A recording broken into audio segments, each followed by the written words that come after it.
Hey, bro, you're just double screw. Who's? Wait, hold on. Let me get the. I gotta get the Twitch one up too. Don't I? Yeah. You got Miles. You got Miles. You got Miles. Stop! Okay. That's another. Okay, I see a stream preview on Twitch. We make sure that we're showing up on the YouTubes. We are.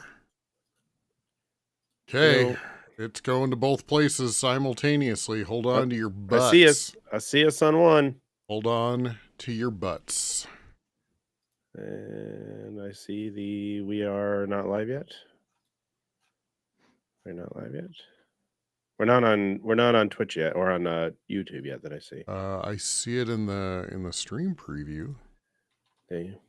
I don't see us live yet. I have not gotten the announcement. Let me see.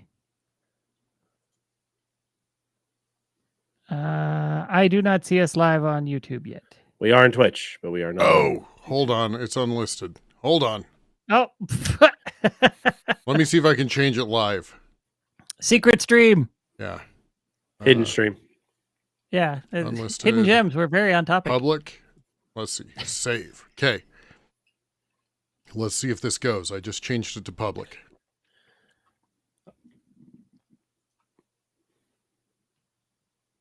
Hey, there it is. Okay. Hey, look at us. All right. That should be the 10 seconds, yeah? Yeah. So whenever you are ready.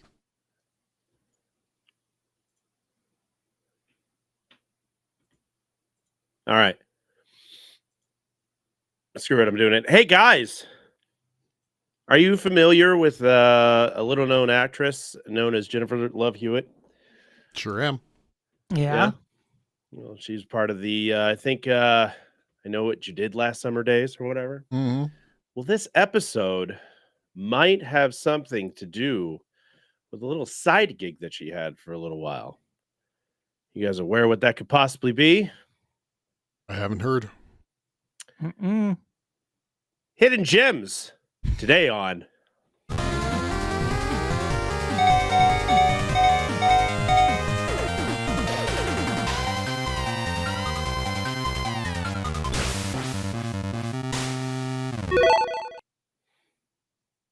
All right, guys, welcome in everybody. My name is Chardmonk. I will be hosting this wonderful episode of Press B to Cancel. And of course, I am not alone. No, I am not. I have my dearest friends, Sinistar and Werewolf. Gentlemen, how are you doing this fine Friday evening? Double plus good. Fantastic. 'Tis the Double season. plus good. Eggnog. Nice. We got eggnogs. We got shining gems in the background. We got some goodies. We got some goodies and something that rhymes with goodies. I was thrown into the host seat quicker than I thought tonight, so I am completely unprepared. But you know what I am not unprepared for? A discussion about some of the second editions of Hidden Gems that we have amongst the three of us. I know we did some deep diving to really find some battle worn and earth tested and stashed away gems that are out there in this world. Some great hidden gems we talked about in the past would be none other than the most secret of them all, Final Fantasy Tactics, that no one has heard of. What? Ever. What's this game? Final. I hear it's a series of games with some tactical. I don't know. I've never played it. I couldn't tell you. Final Sci-Fi Tactics. Tactics 5. Yeah. We love you, GP. Don't worry, we got some good ones for you today. Story strategy, you say? Yes. The three of us have come up with we scoured. We did scour because I was thinking of like 3 hidden gems myself that we were digging around for, and I played them and went, yeah, these are neither a gem nor very hidden. So I shelved them, and upon some further reviewing of my Steam library, I went, hey, I think I found one. Gentlemen, do you have as much of a hard time as I did hunting down some of these hidden gems? I would say I probably didn't. Yeah. And I think out of everybody in the group, you wouldn't. Well, and I would say oh, go ahead. Go ahead. I play a lot of under the radar games as is, I think. So mm-hmm.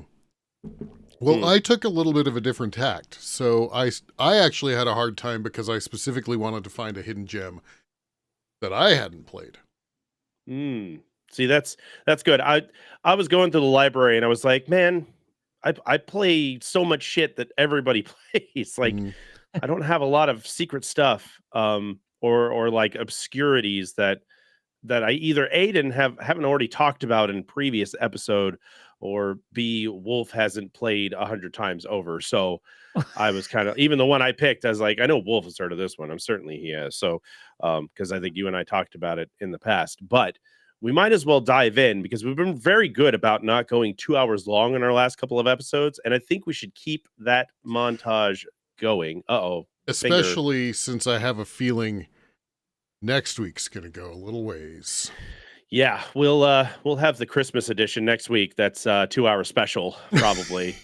Kiss saves press B to cancel. I'll have to find Christmas. the 1980s like television, like the rainbow special thing that comes There up, you go.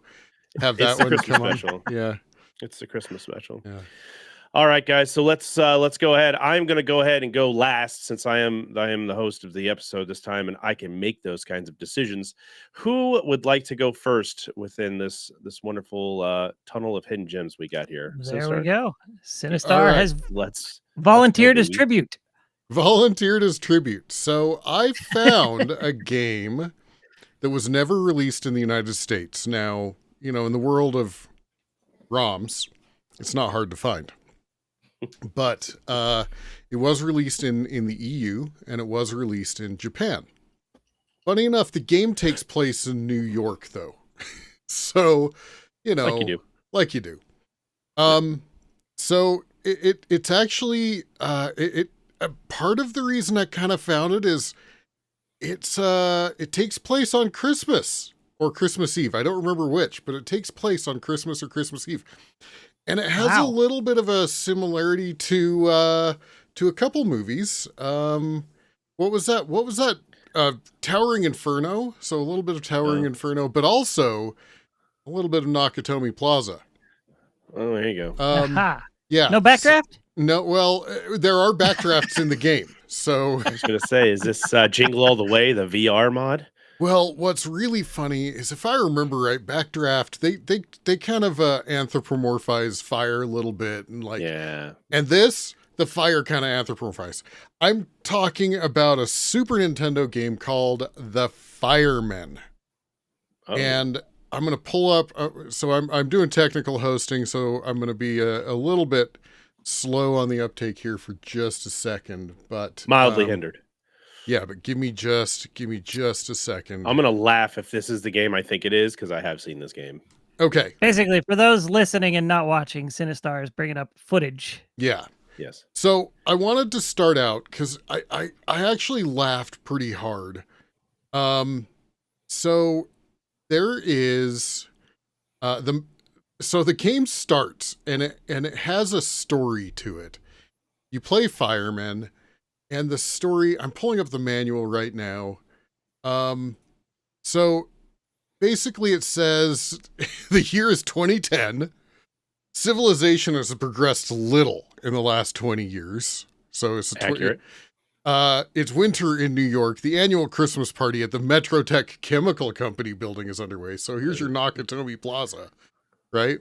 The time is 6 p.m. A small fire began in the kitchen, which had been left unattended. Flames fueled by abundant chemicals spread rapidly.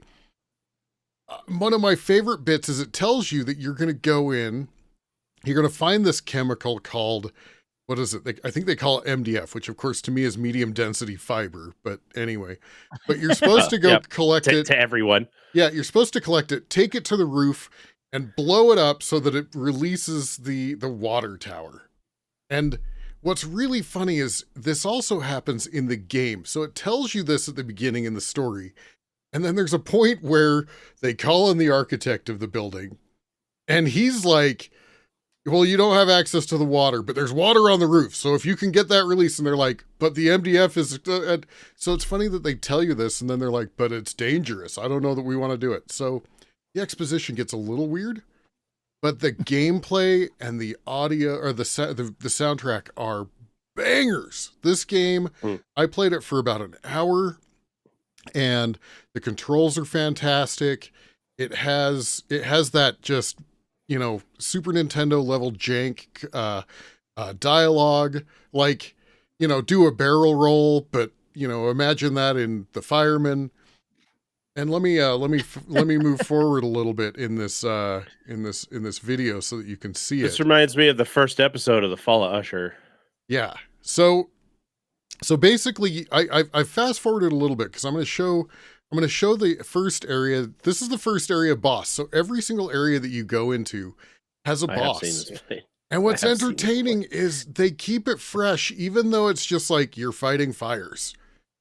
And Yeah. there's the manual goes over like you have a team of 4. What I love is it talks about you, it talks about your second in command, and then it's like, oh, and there's also these 3 names. Like, it's just like the exposition is great. But Shirts, yeah.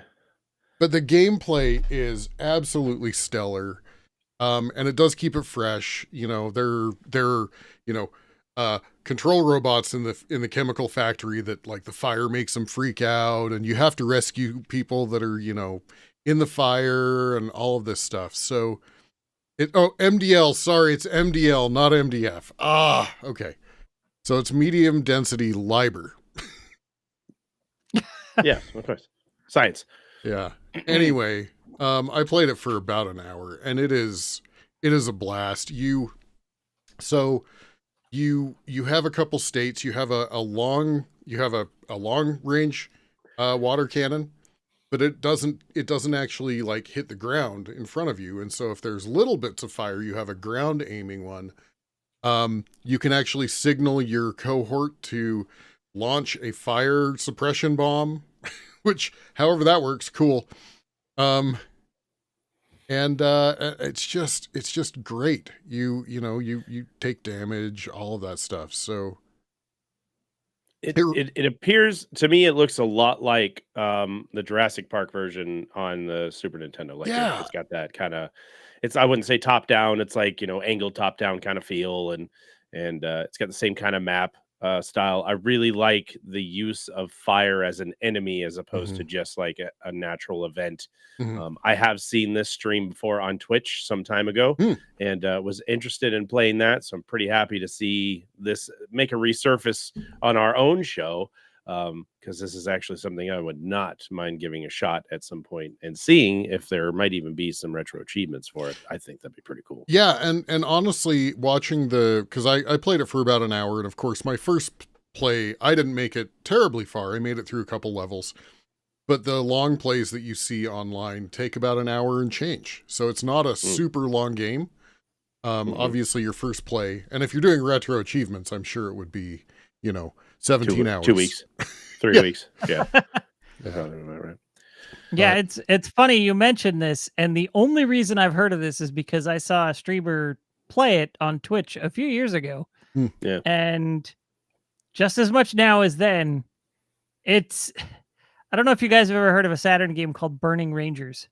No. But it very much reminds me of Burning Rangers, but it came before Burning Rangers, right? Because it's a Super Nintendo game that was Saturn. But, Burning Rangers is very stylized, high octane firefighting, right? With badass music. Yep. So, I mean, it's got some things in common with that. And that's actually one of the reasons I want to play this game. I love how Muppety the characters look in this. Yeah. Oh, they definitely look like they were like a Jim Henson mutation of some kind. Yeah. And the dialogue is so good because it's just so bad, right? I mean, it's that, I don't know, how are we going to, it's too dangerous, don't go. And then of course you do go, right? I mean, it's that, we've sent up a ladder, so you have to go break out a window and blah, blah. Like it's great. Oh yeah, I forgot to mention that you can also duck and go under some flames, and that's pretty wild that there's the crawling mechanic. Yeah. And wow. This game's a lot deeper than like what surfaces would say. You know what I mean? Like you're not just a guy fighting fighting fires with your crew. Like there seems to be a lot of cool mechanics to it, and if you like, you were saying how good it felt and how it didn't feel like too janky and it was real smooth. And again, the people that I've seen or the person that I've seen play it also said very similar things about like it's not broken, it's not too difficult, but it just feels good. It's an interesting thing because firefighting is such a common career choice for a lot of people, Right. and and you don't see a lot of games that are out there that are like that. And I don't know if it's the stipulation of being a firefighter or what, but and I'm surprised this didn't get to the United States. This just seems so American-y. Especially taking place in New York. Right. Yeah, maybe right. we were going to be offended about 2010. I don't know, but they came over here to film this. Why didn't they just really? I mean, one thing I want to clearly point that out, I looks think like it's a building funny in that New York. Yeah, I think it's funny that your buddy was just whacking that fire out with his hatchet. Yeah. Because that's how that works. Well, But no, that's how hatchets go. Yeah. it's what this also kind of reminds me of is Zombies Ate My Neighbors. Yeah, for sure. yeah. It also reminds me of what is it? Alien Syndrome. Yeah, Yeah. Alien Yeah. Syndrome. I can see that. Definitely. Yeah. So, although I felt like I love Alien Syndrome, I think it's a great game, but the controls in this felt better, honestly. Right. Oh, I'm So, sure. Yeah. But No, this looks cool.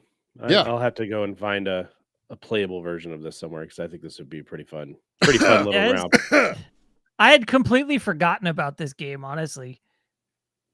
yeah. This is something I'm gonna have to get my hands on and play. Yeah. And I think once you get the mechanics down and you feel comfortable with it, I think honestly, like I said, I don't think it's a long game. I think it's doable in an hour and change, right? So watch on the screen. This is the other cool thing. There's a bridge over you and they do this like circle to cut out so you can see. Oh, nice. Yeah, Yeah. That's I cool. like that. Honestly, That's one of those things I think Soul Blazer had an effect like that at certain points. And that's one of the things I loved about that when I played through it for the first time.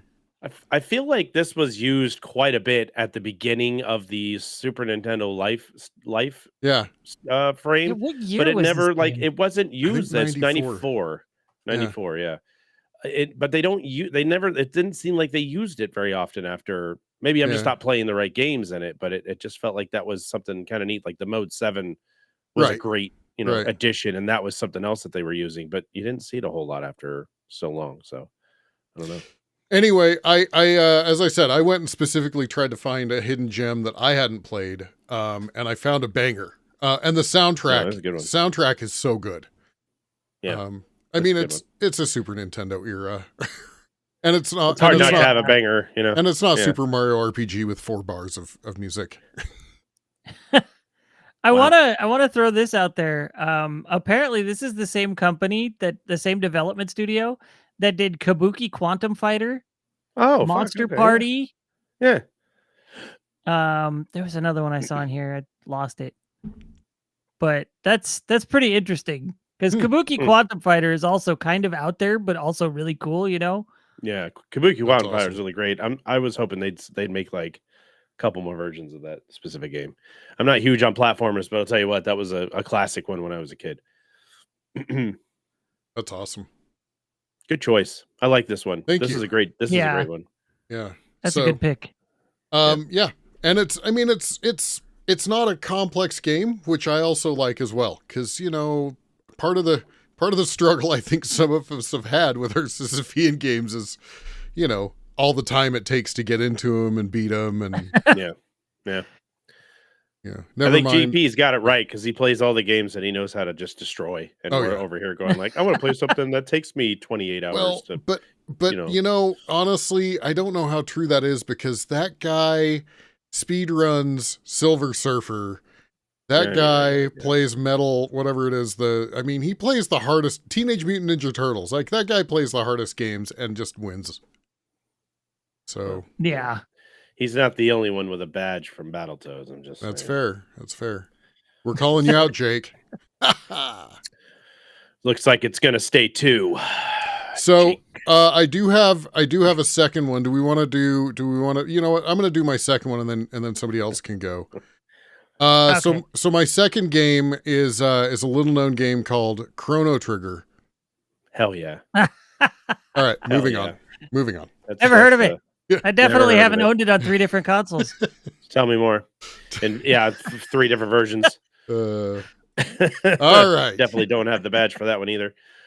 All right. All right. So firefighters and time travelers. I love it. Yeah. Good choices. Good choices there. Strong entry to the secondary hidden gems episode. Wolf, how do you feel about coming in after that showing? I feel like Sinistars is probably a little more hidden than mine, but I still think mine is pretty well hidden. This is a Nice. game that came out early this year, so I'm bringing it up to 2023 here. So we're skipping ahead about 30 years. Well, remember, mine takes place in 2020. Was it 2010? Or 2010. 2010. No, you're right. You're right. Yeah. Well, Yeah. bro, come on. Come on. Yeah. Math is hard with eggnog. Yeah. Speaking And, of time travelers. So the game I'm picking is Ship of Fools. Don't know Now- anything about this. Good call. You'll be totally flabbergasted by the fact that this is a roguelite. Oh, Like, you Surprise- never play those. I never Surprising. play roguelites. No, Surprising. not a single one. No, it's actually 2 players though. It's kind of okay. designed for 2 players. So Yeah. single player feels a lot more chaotic than 2 player. Weirdly enough, because 2 player is pretty damn chaotic. So I have footage here that I recorded today of single player. And basically you're finding your way from the starting island with the lighthouse, finding your way across the ocean to fight back the darkness that's encroaching on the lighthouse. And so every time you sink, every time you lose, your ship sinks, you wash ashore back on the island, and your ship finds its way back so that you go on the ship again, right? You go out again. And so that's how it's randomized every time. And it's called Ship of Fools because all the player characters are just total dum-dums. They get hit with like this wall of text from the other NPCs who are like telling you in great detail about what's going on. And your guy's like, okay, you know, or just ... They have very little to say, or they'll pick up on like the smallest detail that doesn't matter and try to ask questions about that instead of getting involved in what's really important.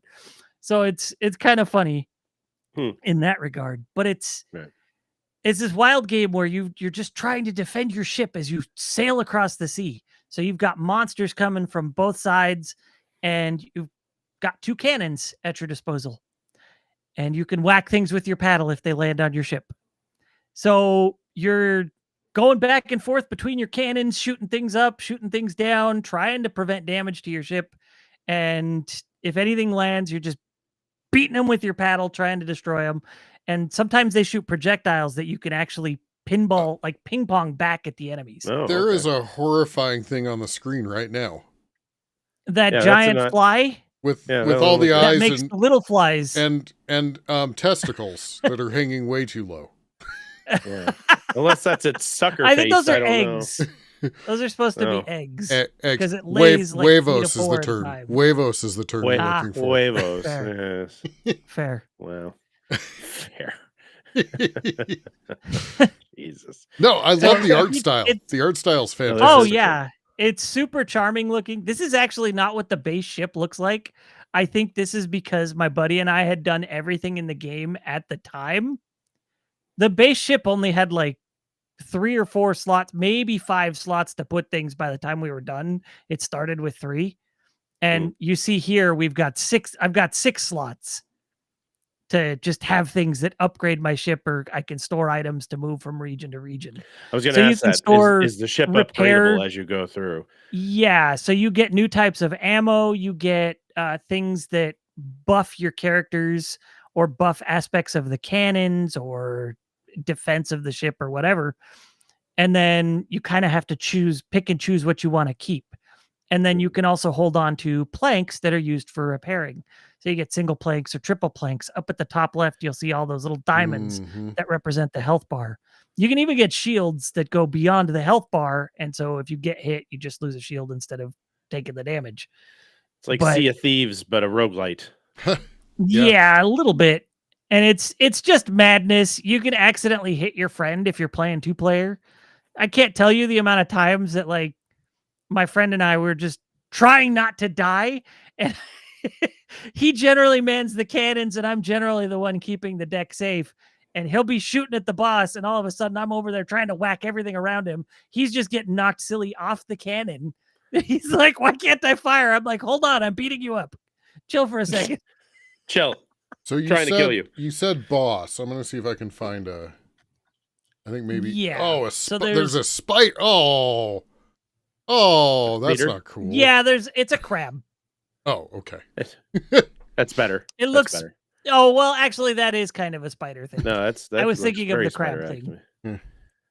That's cool. Yeah, there's after each region, so there's technically 4 regions, but there's 3 regions you actually have to sail across, and then the 4th region is just instantly the final boss. At least that's how it used to be. I'm speaking from my experience at the end of April. So they've added a few patches since then with extra content that my buddy and I just haven't gone back to yet. It looks like the darkness can spread. Like, can it like? Yes. So you've got the full map at your disposal when you first start sailing, and you kind of have to pick and choose where you want to go to try and get the goodies. Like, it shows you what kind of item you'll get if you land on that space, right? Right. And so you have to sail your way to those spaces. But as you progress, like the base number is 3 turns that can be altered. So every 3 movements, the darkness or the storm, as they call it, will encroach. And so it'll encroach at a kind of random pattern. So you don't know if you might lose access to what you were headed to or not. Oh, wow. That's cool. And then as soon as you hit the storm, that's the boss. Yeah. And this is a good example. The first boss here, it's got a bunch of tentacles swimming around your ship that you have to prevent from whacking your ship. So if you don't hit them fast enough, they'll come down and try to hit your ship. And once they're doing that, you have to paddle them away from your ship. Oh, wow. Oh, my God. Yeah. And then get back to it. You'll see it in my gameplay right here. I've got 2 cannons, but one of them is auto cannon. So it makes things a little easier. I think that's more for single player than multiplayer, but I generally have an auto cannon anyway because I'm trying to keep the deck safe, and my buddy's on his double cannon. But there's a lot of different ways to play this. It just became an Arrakis worm. Yeah, so it comes up and it's like a seabound Sarlacc pit. Yep. That you just beat the crap out of it. And if you're having a good run, the first time you see that thing come up out, you will kill it. Oh, really? If you're not having a good run, you'll take at least 2, maybe 3. I think our first time killing it was 5 or 6 that it came out of the ocean. So it was ridiculous. Wow. This does look very chaotic, but in a fun way. Like, oh yeah. It you just see all these things flying at the ship there. And it's like, oh my God, like if you reflect them back at the enemy, they take damage. If you don't, you got to kill all these little slugs that have landed on your deck. Right. That's crazy. Oh. So this is definitely a fun one. I was going through today and I saw Streets of Rogue. It was a very decent price today because of your description of it last time. I decided to scoop that up, and this is not faring well for me either. So this is the problem with Hidden Gems. This is the problem with Hidden Gems episodes is we're like, I'm going to go buy that. Go find them. Yeah. I would like to also elaborate the online multiplayer, because that's how I've only played the multiplayer, is really smooth. Oh, good. It had a couple of bugs when it first launched. Those got fixed. So it stopped leaving. And the bugs were never anything game breaking, but sometimes you'd just see an enemy still hovering up in the corner that you had killed a long time ago. And so it's like if you were second player, not the one hosting, but the one joining, you'd see that from time to time. It'd be like, okay, I have to deal with this crap now. I got to remember that that's not there. But they fixed that. Okay. But it's also intended for couch co-op. So you could just play 2 players on the same screen. Very nice. So it's a lot of fun. got a lot of little misfortune or something in there, like that kind of artwork throughout the game. It looks kind of cool. I get that kind of feel for it, so I dig it. Nice. I'd sail that ship. I'd float on that barge. That's right. That's for damn sure. Good this is one I'm eagerly awaiting getting back to with my buddy once we can. Nice. That's cool. And you said it's 2-player co-op. Yeah. Okay. It's kind of designed with 2-player in mind. Single player is possible. I actually wasn't having too much trouble. I beat the second boss in this run I did today, and I haven't played in 8 months. So, wow. Well, you do happen to have some hidden talents for these wonderfully hidden gems here, Mr. Wolf. So it doesn't surprise me. But this is going on the wish list. I think this is pretty cool. Or like just watching the gameplay. Like, I don't even want to talk. Just want to watch the gameplay. It's kind of mesmerizing to just look at with the charming art style that it has and all the things constantly happening. Trying to keep track of all that when you're playing is just madness. You see all those damage on my ship right now. I'm missing like 7 planks. Yeah. It kind of reminds me, the art style, a little misfortune, but I think probably more for me, Don't Starve. Yeah. Okay. I guess a little bit of Don't Starve too, not in the characters, but in the background art. Yeah, that's what I'm thinking. Like those waves definitely have that feel to it in the background. There. So yeah, it's like Little Misfortune character designs, and then Don't Starve set design. Right. Yeah, this looks like a banger. I'm into it. This looks like a banger. I dig it. Definitely into it. Definitely we'll check this one out when we're done. Yep. All right. Awesome. Good call, Wolf. I like it. Keep bringing these rogues to me, man. These are too good. They just keep getting better. I'm like, oh, fucking Gungeon. And you're like, no, man. I got the good shit here. Perfect. All right. Nice. Like we were talking about, and I'm going to get a little behind the scenes for the audience here, but we were talking about doing this, and I was like, my perspective on this is a little skewed because I get fed articles about these little, like I learned about Ship of Fools just before it came out because an article was pushed at me for it on my phone. And I mean, this is still, it's only got like 2,500 reviews on Steam or something, which is not a ton. So like, this is definitely like, I knew about it before it was released and I was ready to jump on it with my buddy too. And you guys had never heard of it. So yeah, this one was, when you said Ship of Fools, I said, that's a song by Erasure. And judging by my Steam library, I live in a box. So, a box that's well promoted, apparently. So, well, I dig it. I'm all about it. This is great. Yep. So, I guess that means I'm going to have to dive into mine, my hidden gem. I had thought long and hard about it, and I really wanted to kind of dive into a little hidden gem that not many people have heard about. It was pretty popular a couple years back amongst like the underground crew. But it didn't really make its way to the big headlines. So let's go ahead and let's dive into mine. Mine is Elden Ring. Elden Ring is a little known FromSoft game. No, I'm just fucking with you guys. That's not true at all. No, I actually have a good one. Many moons ago, I was at the EMP Museum here in Seattle. In Seattle, in this EMP Museum, there was a video game, what is it called? Exhibit. That's what I'm thinking. Exhibit, not the hip hop artist. No, an actual like exhibit of video games. And within this video game exhibit, there was this little game that was sitting off to the corner called Pony Island. I came up to it. I started messing with it, and I was like, "This game looks dumb as hell, and it's hard, and I don't know what's going on." Little did I know that upon playing Pony Island, my first roundabout into this game, on how freaking deep and dark and twisted this game actually began. So as it begins, you are basically playing a side-scrolling jumping pony game, where your goal is just to jump over fences as a pony. And then it stops, and it's it just keeps perpetuating, it keeps going. And eventually the system begins to speak to you and little glitches start to show up and weird looking stuff was popping up. And if you click on it, it'll like open up like coding in the game or like flowcharts or yeah, like a flow map on how a code is written. And you can mess with it and you can move around icons that allow the code to continue its progression instead of starting over at the end. And when you start doing that, you start unlocking things in this game and the computer starts to yell at you saying you're breaking everything, stop doing this.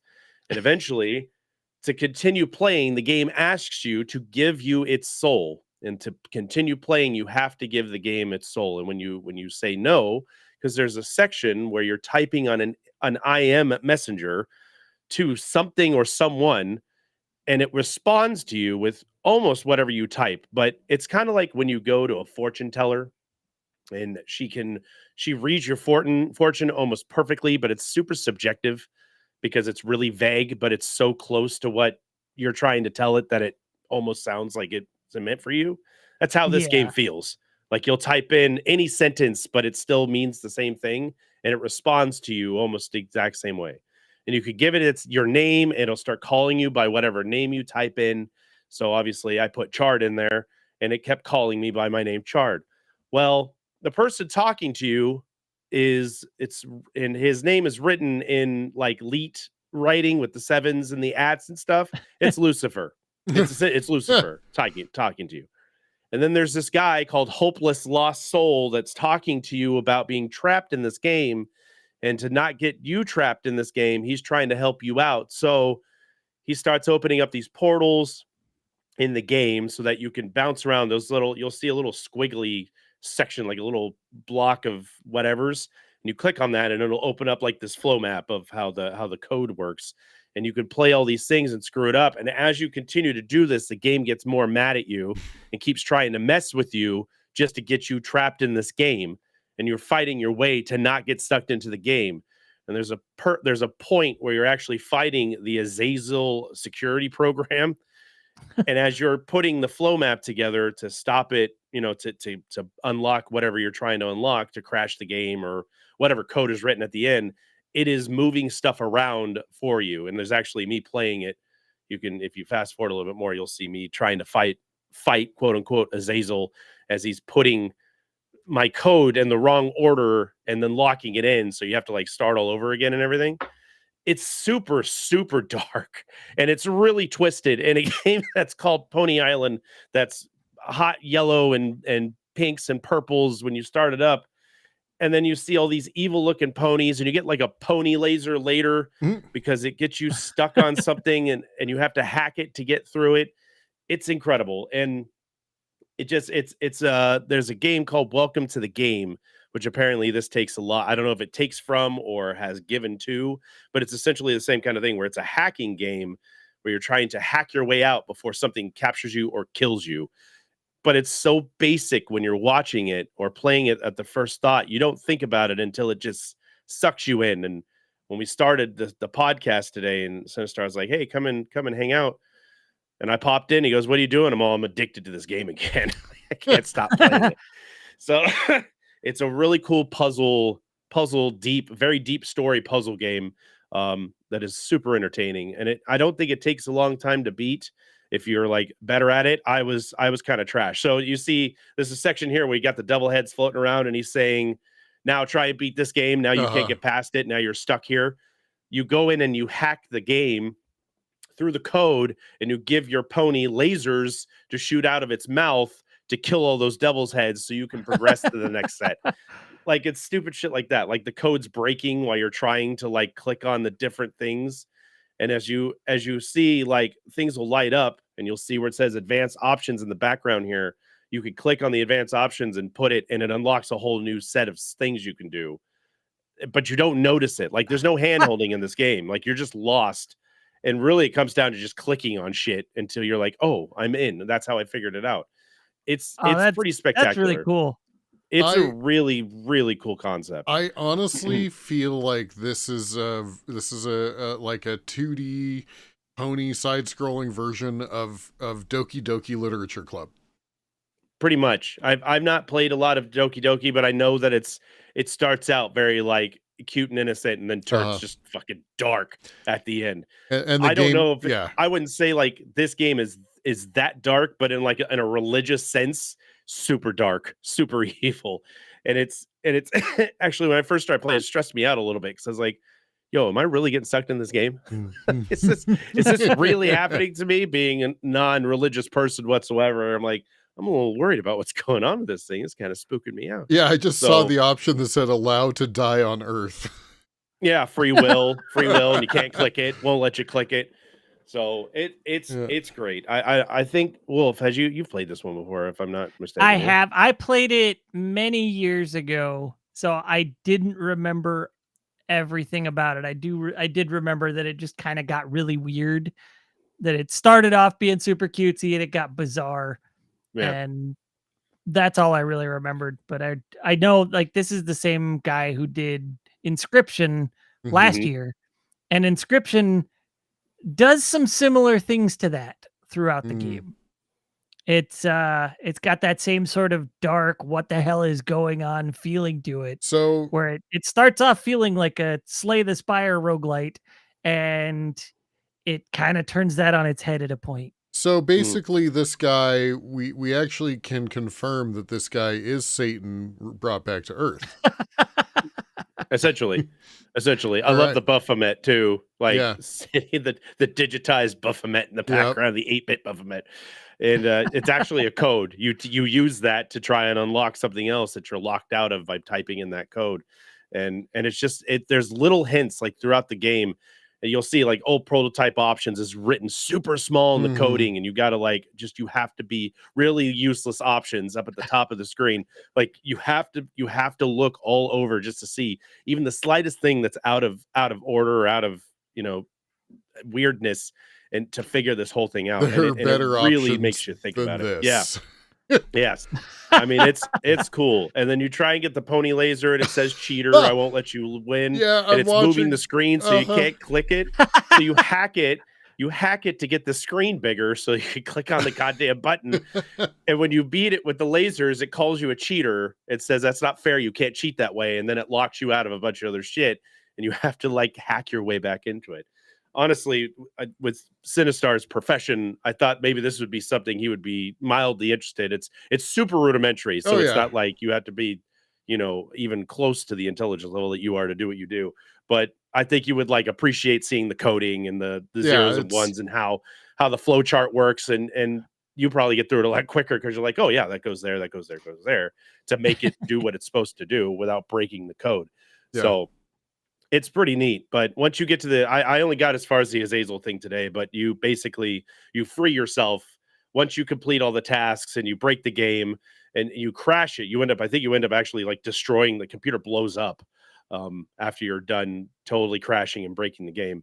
And it's a really interesting game. Yeah, I think right there where you had it. Right there's the Azazel EXE. If I had a pause because I was talking to my mom real quick. So, gotcha. So you got to break these locks on the four corners here, and you'll click on it, and you'll basically, break the coding that he has. And this little finger thing that's next to his face, it moves and grabs shit from you. It won't let you move things where you want it, and it puts stuff in its place. So you have to be faster than it to put the stuff where it needs to be. And eventually, it just totally breaks everything while you're playing it, and it shakes the whole screen when it's typing to you to tell you that you can't beat it. It's the best security system in all of hell or whatever. It's just really well done, super creative, really smart game, and really, really good. So I would highly recommend this hidden gem to literally anybody. I think anybody would have a good time with this one. That looks a lot of fun. I don't think I've finished it. I got to go back and finish this. It doesn't look like it's a super long game. No, I can't remember. I think it took me a day or two, but I played it for a couple hours, each day I played it. I got it. I remember I got it for my birthday with this and Alien Isolation. And that was twofer for my birthday that year. So would recommend everybody give this one a shot and just give it a try and see what you think, and give it a whirl. And I think you would really, really appreciate it. It's a lot more of a puzzle game than one might think starting out, because you're playing it and you're like, I'm a fucking pony, dude. Like, what the hell is this going on? Yeah, it starts off very endless runner and then turns into something very different from that. Very different. It really, really twisted on its head here. So would recommend this to anybody. So this is my hidden gem that I'm bringing for this year, and I'm proud to actually have one, because the ones that I picked earlier today, I was like, these are garbage. Why I even think these were going to be very good? So check out Pony Island, guys. Pony Island is a highly recommended game. Sounds like 3 bangers to check out. Absolutely. And I think Pony Island is free, isn't it? No, it's like $4. It's not even that expensive. Yeah, I looked at it today and I was like, oh, people should go and pick this thing up. So I think it's like $5 on Steam right now. It's still fairly inexpensive when I picked it up. That's even awesome. I think that was a couple years back that I picked it up, and it was only $5 then too. So it wasn't. It's never broken the bank on me. Definitely, I think it's definitely worth 10 for the entertainment value that I got out of it. It's really good. So that's awesome. No, it's not Elden Ring, guys, but it's still pretty good. Fantastic. That's a great recommendation there. Yeah. Short and sweet, guys. Short and sweet. I like it. Yeah, I mean, we're coming up here. We're at 45 minutes. I mean, I think that's a good length, especially since I hinted at this at the beginning. If you weren't around, I have a feeling next week's episode is going to be a little long. There's going to be yelling. It's a Christmas gift. It is a Christmas gift, but it's something that we as a team have been sitting on for quite a while. And we were just waiting for one domino to fall, and it finally has gotten to the point where it is teetering. It is teetering right now, and as soon as that thing hits the rest of it, you're going to get a press B to cancel Christmas miracle that you might say is timeless. It might say it is timeless. Yeah, it's going to be freaking amazing, and I am so excited to finally be able to be part of this discussion coming up here in the near future. It's something very near and dear to my heart. And can't wait to and have that discussion with all of you guys. Jake said, tell Jake how wrong he is. Yelling because you all Olay it wrong. I use oil of Olay just fine. I have ashy elbows. Leave me alone. Yeah. But no, it's going to be good. It's going to be a good time, and Jake's going to be called out, and we're all going to say how wrong he is, and he's going to get mad at us again. So it's going to be Circus Charlie all over again. Balloon fight. That's actually what the episode is next week. We're talking Circus Charlie. Legitimately Circus Charlie.